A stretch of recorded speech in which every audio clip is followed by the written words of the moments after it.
ज्ञानोबरांचं वर्णन तुकाराम महाराज करतायत. तुम्ही कसे आहेत? कृपाळू सज्जन, तुम्ही संत जन, तुम्ही कृपाळू आहेत. नुसते कृपाळू नाही आहेत, तुम्ही सज्जन आहेत. का कृपाळूने सज्जन म्हणावं? ज्या ज्ञानोबराने करता प्रत्यक्ष जगाच्या बापाने रडावं. देव म्हणती रुक्मिणी हा एकची योगी देखील नाही, हेची ज्ञान संजीवनी जाण त्रैलोक्यासे, धन्य धन्य जयाची खुशी ज्ञान देव जन्मले.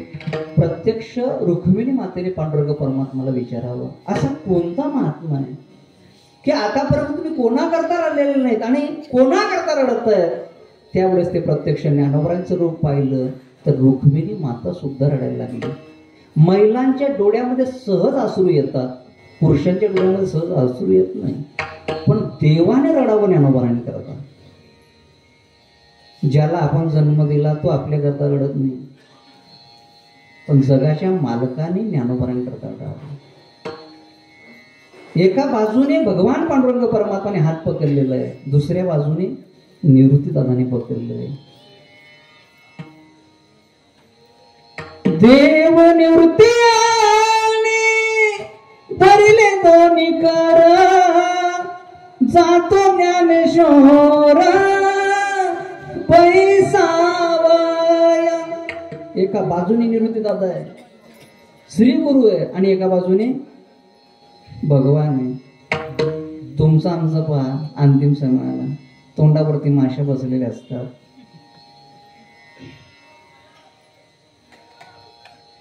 श्लेष बाहेर असतो, ताणता येत नाही आतमध्ये, लाड गळत असते.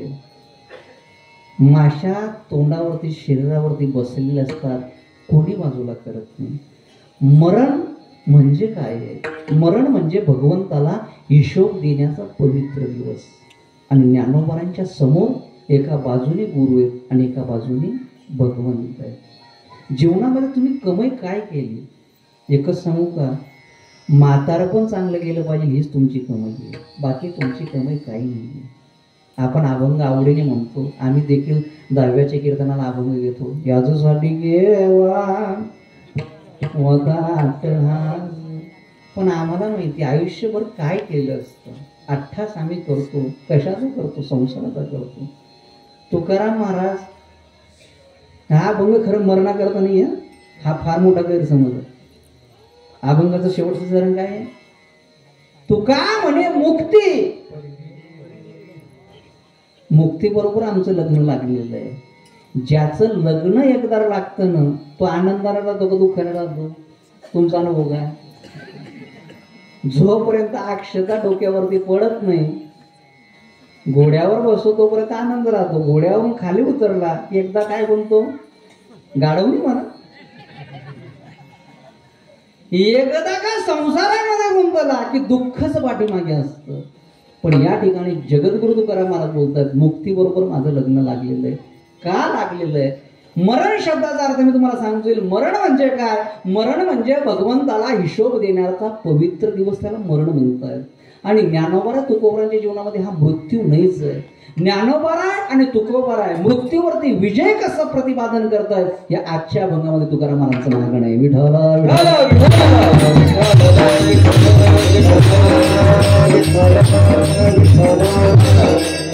जगद्गुरु तुकाराम महाराज ज्ञानोबरांकडे वशिला लावतायत. मला माहिती आहे माऊली, म्हणून तर हरिपाठामध्ये रोज म्हणतो काय?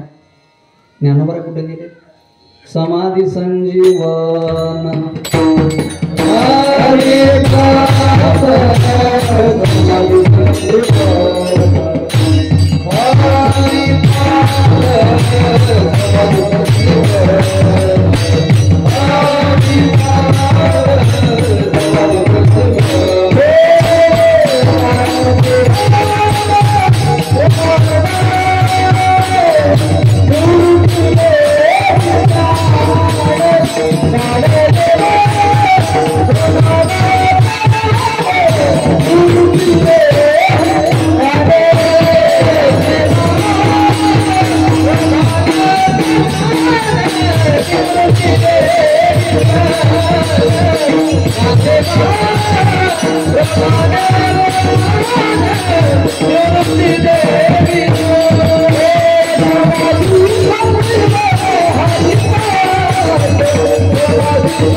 जीवनामध्ये ते साधता आलं पाहिजे.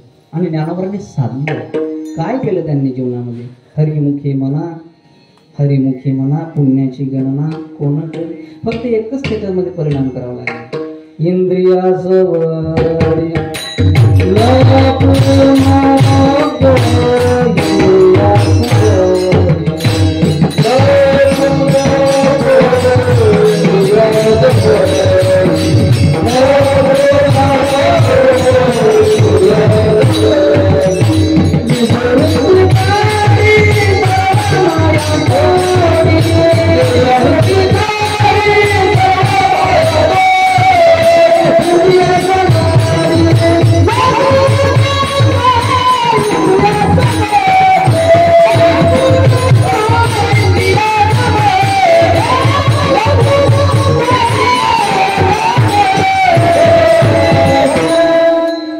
कधी कधी जवळच बी आठवत नाही.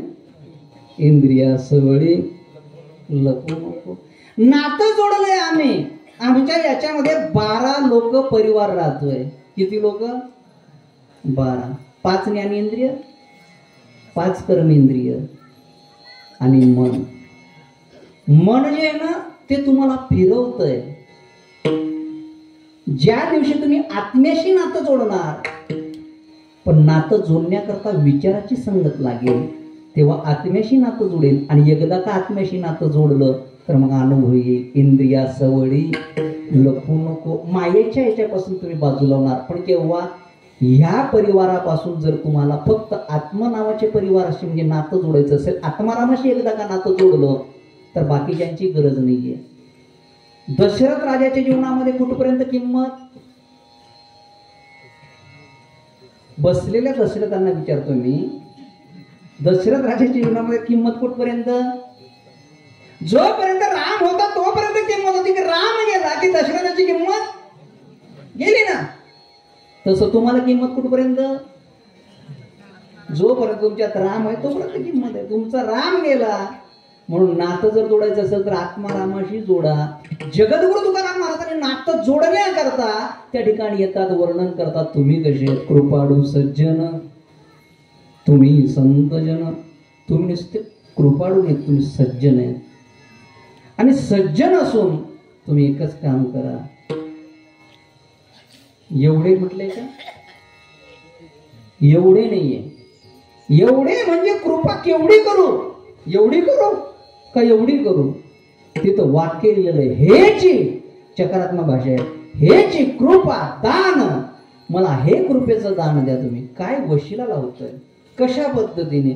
एखाद्या श्रीमंताकडे लग्न असावं, मंत्र्याकडे लग्न असावं आणि त्या मंत्र्याच्या लग्नामध्ये महाराष्ट्राचे सीएम साहेब यावे. बहुबंकीच्या लोकांनी आग्रह करावा. कोणाला? मंत्री महोदयाला. काय आग्रह करावा? साहेब नाही, जेवण करा. आणि जेवणाचा तर आग्रह राहतो, सांगण्याचं काम नाही जेवणाचं. एकच काम करा, जेवण करा. नाही साहेब, तेवढं जरा सीएम साहेब मला ओळखतात, त्यांचा माझा परिचय आहे. फक्त तुम्ही आठवण करून द्या की आम्ही मंत्र्याचे बहुबंकीतले, एवढा तुम्ही परिचय करून द्या. एकदा का परिचय करून दिला तर त्यांचं माझं नातं जाती जवळचं होऊन जाईल. तसं ज्ञानोबारायांकडे तुकाराम महाराज म्हणतात, मी पंढरपूरच्या वारीला जातो. ज्ञानोबारांनी मागून घेतलेलं आहे. वैद्यवारी कोणाची असते? 2 वारे, शुद्ध वारी आणि वैद्यवारी. कोणाची असते? 5 पट्ट बुवा. वैद्यवारी संतांची असते का देवाची असते? देवाची. संतांची वारी शुद्ध वारी. शुद्ध वारी कोणाची असते? टेन्शन मध्ये नाही. शुद्ध वारी कोणाची असते? देवाची. वैद्यवारी थांब आहे तुम्ही, थांब. आणि जर चुकलं तर 5,001 रुपये. खरं सांगा, तुमचं मत काय? असं कसं करू करा? शुद्ध तुम्ही मुक्तपेची वारी केव्हा करता?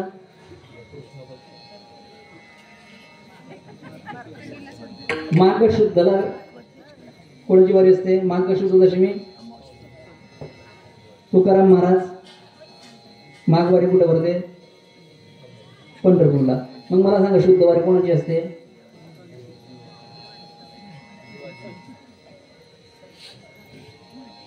अटेन्शन राजा. ज्ञानोबराय यांना पहिल्यांदा भगवान पांडुरंग म्हणायला लागले, माऊली माझ्याकडून काही मागून घ्या. माऊली म्हणायला लागले, मी मागण्या करता आलो नाही, जगाला देण्याकरता आलेलो आहे, पण तुम्ही माझ्याकडून काहीतरी मागून घ्या. तुम्ही आग्रह करता म्हणून मागून घेतो. वद्यवारीला मी तुमच्याकडे येईल, शुद्ध वारीला तुम्ही माझ्याकडे या. दोघांमध्ये करार झाला. हे तुकाराम महाराजांना माहिती होतं. आजच्या वारीला पांडुरंग परमात्मा येतील. वशीला लावला, या ठिकाणी पांडुरंग परमात्मा येणार आहे. तुम्ही फक्त त्यांना आठवण करून द्या. अभंगाच्या दुसऱ्या चरणामध्ये